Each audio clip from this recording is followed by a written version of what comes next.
Guys, no? Luto na yung ating malunggay tea.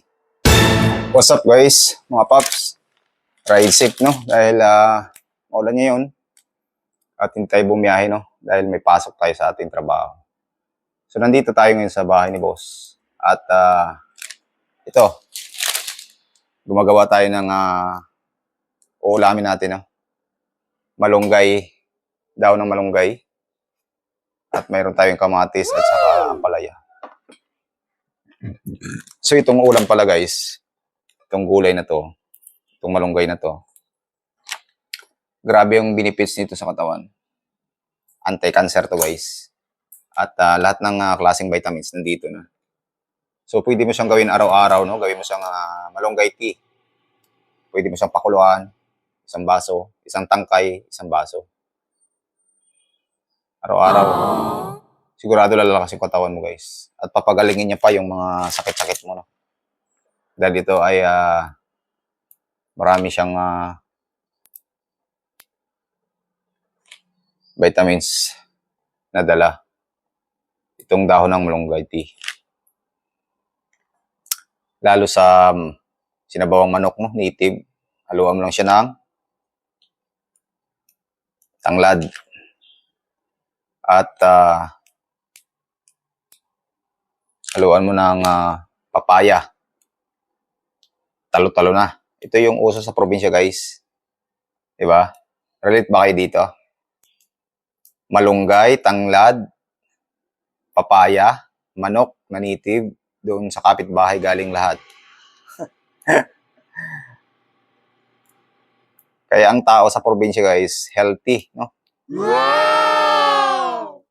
Hindi nagkakasakit basta-basta, hindi nagkaroon ng cancer. Dahil yung mga kinakain sa probinsya kasi healthy food, fresh, hindi pina-process. Mga gulay na talagang tinanim na pamaraan para lumago, no? Di tulad dito sa Manila. Pupunta ka ng palengke, tungtuwa ka kasi nakabili ka ng gulay kasi fresh na fresh. Hindi mo alam, hinugasan pala yan sa mga formalin para yung dahon, makikita mo green na green pa. Sa probinsya kasi, ikaw mismo yung kukuha dun sa puno. Ikaw yung mag-harvest. Kaya alam mo, na ang gulay na yan ay fresh, galing sa puno talaga. At hindi nakababad sa formalin o anong mga chemicals para lang tumagal yung buhay ng gulay para tingnan ng buyer or namimili. Ay green na green pa, no? Fresh na fresh pa yung dahon. Pero hindi nila alam, nakababad na pala yun sa chemicals na pampahaba ng buhay ng isang gulay. No? Kaya, ano pang hinihintay nyo guys? Kumuha na kayo ng gulay dun sa kapitbahay nyo. Hingin nyo siyempre. Maya, pag nabutan kayo, pagalitan pa kayo. Katulad ko guys, napadaan ako kanina doon sa kapitbahay. May mga malunggay doon. Parang ano lang siya, tumubulan doon sa gilid ng kalsada pero sa tapat ng bahay. Sirado naman wala naman tao. Kumuha na lang ako, wala akong nakitang tao kaya hindi ako nagpaalam. Doon ako nagpaalam sa puno. Pero dahil siyempre mga mayayaman tao rito sa subdivision, hindi man nila pinapansin to. Malunggay, wala yan sa kanila. Ang nakarelate lang nito, yung mga tulad nating dukha, mahihirap. Pero yung mga mayayaman, hindi nila pinapansin itong malunggay na to. Tayo lang, mga mahihirap ang nakakaalam nito.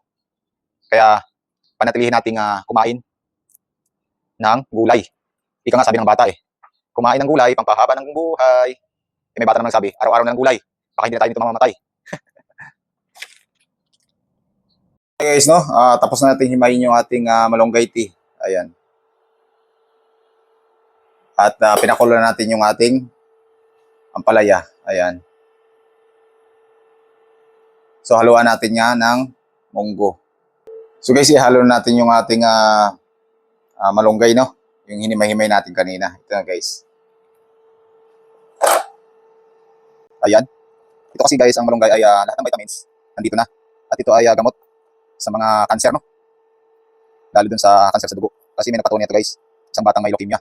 Nang ginawa ng tatay dahil walang pera, ay pinapainom lang ng malunggay. Pinigang malunggay, no? Didikikin, pipigayin, haluan ng kalamansi at hinaluan niya ng honey para hindi masyadong mapait. At hinaluan niya rin ng turmeric powder o turmeric, fresh turmeric, no? Yung kulay dilaw na luya. Ayan guys. So, malapit na. So, yun guys, no? Hinalo na natin. At antayin natin kumulo. Pagkatapos kumulo, ihahon natin, no? Tikman natin. Pwede na. Ayan guys, oh. Ayan. Malunggay with kalabasa, munggo, ampalaya. Yan. Yan ang tamang pagkain healthy. So, iwasan natin guys yung mga processed food. mga prito, no? Dahil dyan tumataas yung ating blood sugar, high blood, at syempre yung cholesterol, no? At uric acid. Kaya maggulay na lang tayo. Healthy living, healthy food.